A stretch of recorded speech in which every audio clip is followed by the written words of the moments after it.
annual Christmas Eve Nativity. Welcome, Howard. We're glad you could be with us this evening. Hello, I'm the angel Gabriel. Yes, I know, it's a man's name. And we angels are always male in the Bible. But you humans always think of us as women. So it's not to confuse you. We usually appear that way in your Christmas pageant. God uses many different types to be his messengers, but the important thing is the message. You won't actually have seen me at the manger, but I was there. All right. In fact, I was there when it all started, when this baby's life was just beginning. Can you imagine my excitement when God called me to his throne and told me his errand? We've been watching and waiting forever so long as he carefully, patiently worked out his way of salvation. And now it was time. I didn't waste a moment, but went straight to Mary at Nazareth. And oh, what a beauty she was. You'll see for yourself in a minute when we add her face to our scene. But the best thing was her spirit. So trusting, willing, accepting, even when I shocked her with the news of how the Savior would come. She'd be pregnant without being married. That really worried her because she's a good girl. And it would look so bad for her and her family and Joseph. I'll never forget her last words. I'll do it. Let it be as you say. Such a lovely child. For she really wasn't much more than one. Her face was so expressive, so of awe and wonder when I came. Then joy and excitement as she sang her song of praise to her cousin Elizabeth. Then patiently enduring before the victorious slanter of the village gossips for those long months. But you judge for yourself. Here's Mary, mother of the Savior.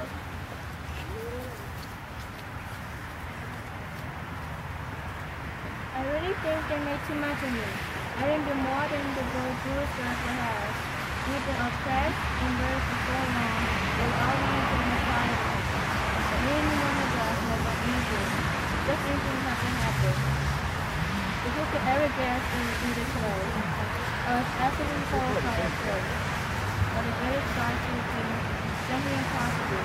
My family was in disgrace and war. Three Joseph, my husband to be so embarrassed. There's my special answer. Mr. Gabriel told me I saw God's plan for salvation. Okay, I said it. Of course I was young. Oh, well, right after the Savior dream, it came with me. I knew I was perfect. Little insignificant thing. The Savior is coming. What was the saying? See what I mean? How perfect to see her face at the manger. But of course, it took another beautiful person, Joseph. What a solid, handsome, gentle, kindly, working man's face he had. He had shoulders of steel and hard, calloused hands from a life of work with a crude saw and plane and chisel. Carpentry was hard, manual labor in those days. Well, his shock was perhaps even worse than Mary's, because at first, he didn't know. And her pregnancy before their marriage? Well, it could only mean, but let him tell about it himself. Come on in, Joseph.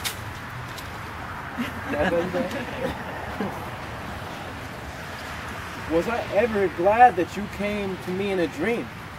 I was in a real panic over Mary. After all, I loved her dearly. Yet here she was, pregnant.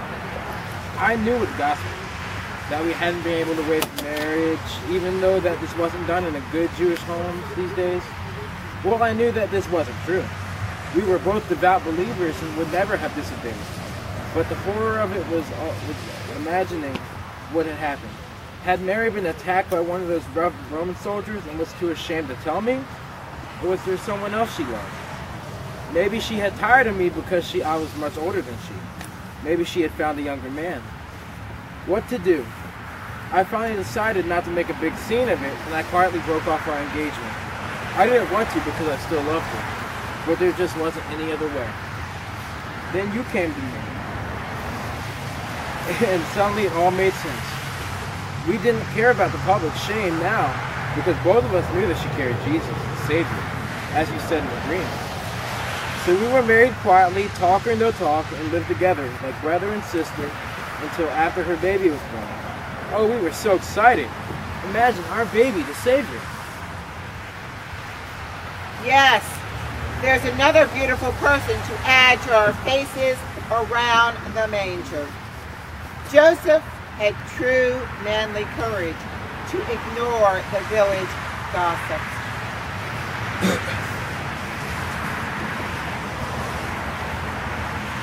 To ignore the village talk, marry her, all because he believed too.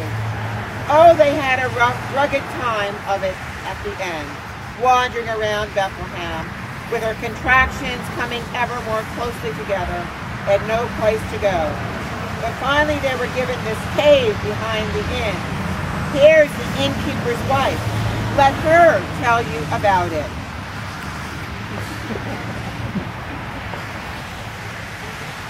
Believe me, it wasn't that we didn't want them. We just didn't even have part of a room left. Everything was jammed because of the census. They all had to come after all, and we put double or triple the number in each room already. But I'm a woman, and I have children, and I could see that this young girl was due any minute, and she was so afraid and lonely, far from home and her mother, who would originally have helped her with the birth. Then suddenly I thought of the cave behind our inn. It's a rough place where the guests keep the animals with some of ours. It wasn't much, but I took them there and hurried to get hot water and cloths for the birth. At the time, I had no idea who they were. But oh, now that I've heard of the shepherds, I've come back again and again to stand amazed at this baby who's to be the Savior. And well, even though the cave wasn't much, I'm so glad we helped them. And maybe it's all the more wonderful that you took them in before you knew that the baby was to be born was the Messiah. Welcome to our living picture. Add your loving and hospitable face to those others around the manger. You know it was no accident that Jesus' birth took place in a stable cave. It was part of that great, careful, amazing plan of God that we angels have known about for so long. Jesus was born in a humble stable, so you all know he was for everyone. Look who's here already, a simple village girl from a poor home, a rough, rugged carpenter, a modest, caring innkeeper's wife. Add the shepherds now, and you'll see what I mean.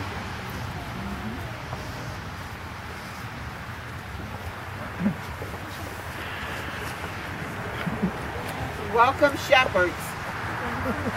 Shepherds. Shepherds 1.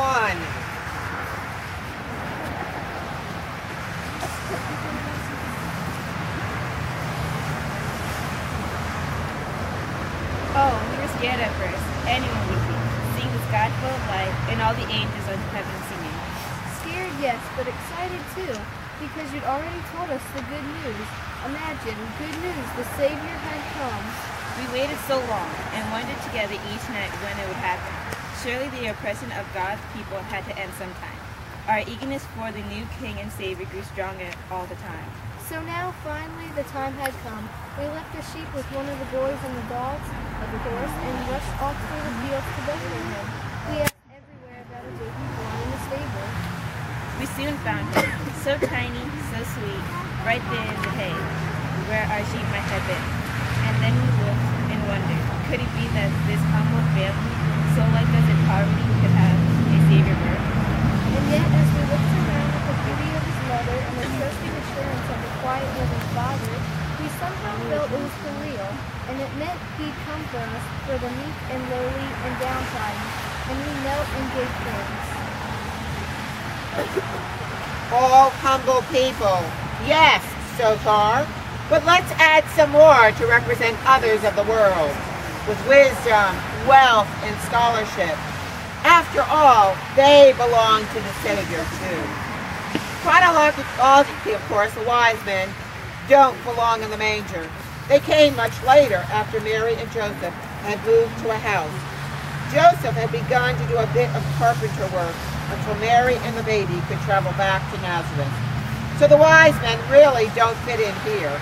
But in another sense, they do belong. They're part of what the event means, which is really more important. So let's hear from them now. Wise men 1, 2, and 3.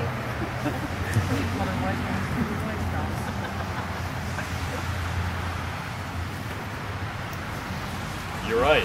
It did take us a long time to find the Christ child. Once we'd seen the new star, it took weeks to study out its meaning and decide how to respond.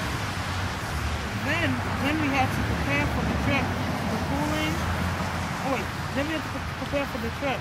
Pooling most of our savings for the carbon and provisions. And don't forget the presents. They cost a good part of our modest fortune too. After all, they had to be worthy of a king, because that's what the star meant. But you know, the gifts really weren't proper for a king. The gold was, but not the others. I think we felt some kind of inner guidance in choosing those other two presents. No one would ever give them to a king. Hardly. Frankincense is for worship, the kind of power you would burn as part of worship to the finest deity. And myrrh, that's only used to anoint the body for burial. What a strange gift, almost an insult to a new baby king. How could we have known at that point that he was to die for all our sins? But don't you think God was guiding you to the right gifts? Just as he worked every other detail out perfectly the night Jesus was born. Oh yes, for sure. The star was God's guiding, and the prophecy about Bethlehem came straight from God's written word. And then you guided us by a dream to avoid that horizon. Yes, how wonderful the way our God reached out and touched each part of the event. It shows how very important it was. All was in his plan. So welcome all of you from the Far East, now as God planned it. The whole world is represented here. Take your places with the other around the manger. So now they're all here, lovingly, accepting, trusting, Mary, honest, faithful, and dependable. Joseph,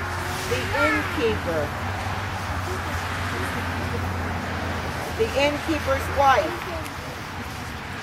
who cared enough to have simple, eager shepherds longing for the Messiah.